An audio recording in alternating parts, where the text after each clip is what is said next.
All right, let's talk about myth number 2. Gluten-free diets are only for those with celiac disease. How many of you have heard, raise your hand if you've ever heard somebody say, gluten-free diet is only for celiacs and it's dangerous. I actually hear people say it's dangerous for everyone else. Raise your hand, chime in and let me know if you've heard that. If you've heard somebody, and I hear this all the time from the celiac community, these people, a lot of them unfortunately own their celiac disease. They call it myceliacs.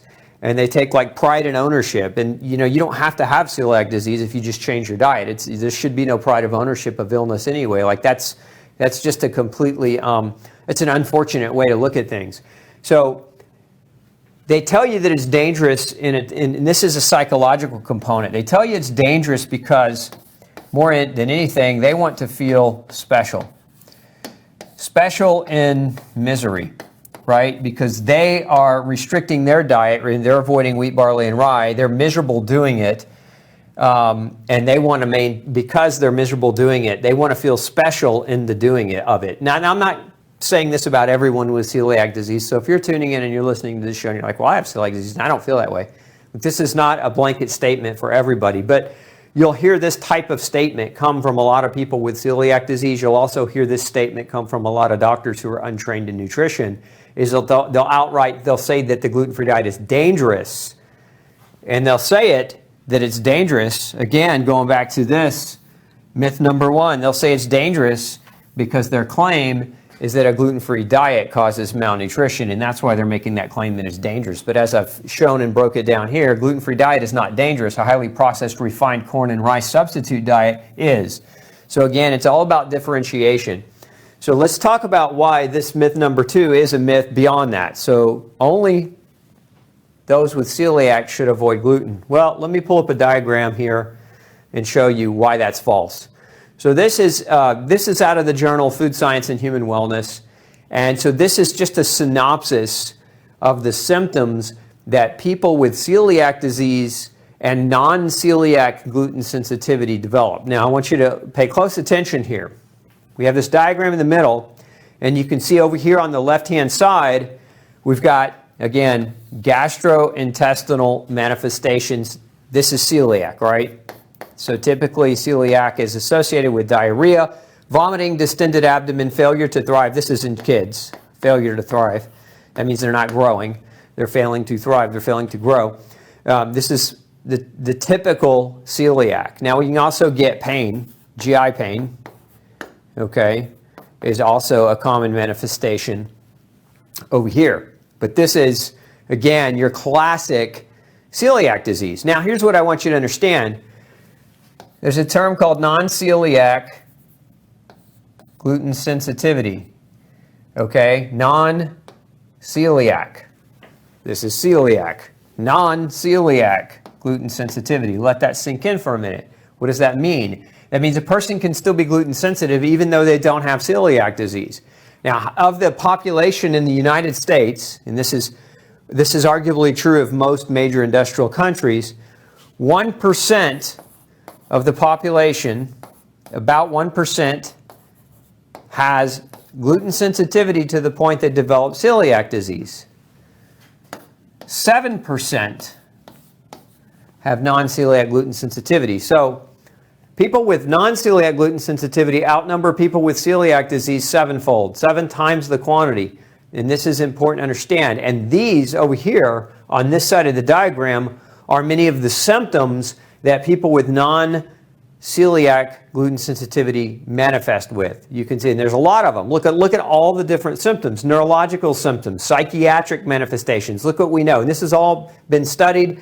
This has all been published, folks, in the medical literature. So this is not anecdote. Epilepsy, seizure disorder, peripheral neuropathy, that's numbness and tingling or pain in the hands or feet. Inflammatory myopathies, this is muscle pain. So if you struggle with muscle pain and you don't know why, then myopathy, that's what your doctor might cause it, muscle pain. Myelopathies, this is spinal cord damage to the spinal cord directly leading to diseases of the spinal cord. Gluten encephalopathy. This is swelling of the brain induced by gluten. And we have diseases like cerebellar ataxia, which is loss of balance or position sense, and then schizophrenia. And we could actually add here bipolar disease, and we could add depression, clinical depression, all been linked. Neurological symptoms or manifestations of gluten exposure. Then we have oral and mucocutaneous, which is in the mouth, right? We talked about this just a few weeks ago, the oral symptoms, right? And facial manifestations. So dental enamel defects, Sjogren's disease, which causes a drying of the mouth, a drying of the eyes because it's an autoimmune disease that affects the glands that produce saliva, and a larger than normal forehead. We got dermatological skin, manifestations, vitiligo, psoriasis, alopecia areata, which is hair loss. Psoriasis is skin inflammation, vitiligo. You can add to this list eczema. So those of you struggling with eczema, you can put that down on the list as well. And then hematological manifestations. These are manifestations in your blood. Hematological is blood.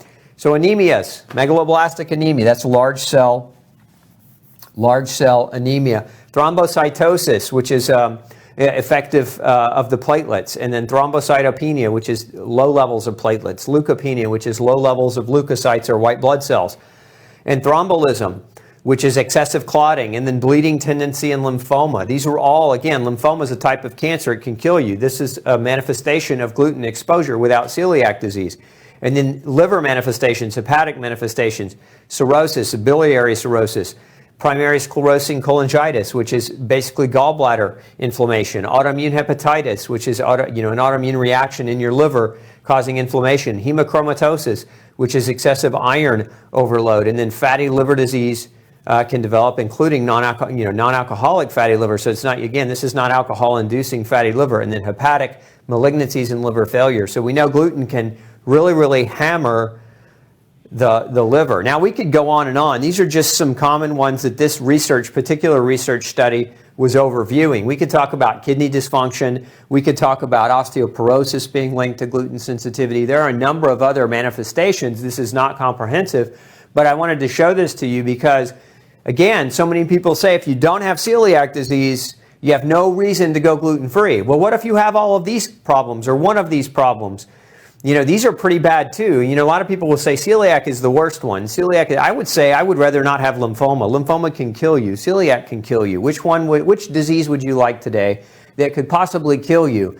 That's not a fair question to ask of anyone. So my point is, if somebody's trying to tell you that gluten-free diets are only for celiac disease, and you see this on the news, you hear it from doctors, you hear it from people with celiac disease, it's because they're misinformed, miseducated, and they're spreading deception, and they're spreading lies, and they're contributing, in my opinion, they're contributing to manslaughter because they're actually harming people without the intent of harming them. Hey, don't forget to check out the rest of the series right here. Make sure you hit subscribe below, and as always, thanks for tuning in.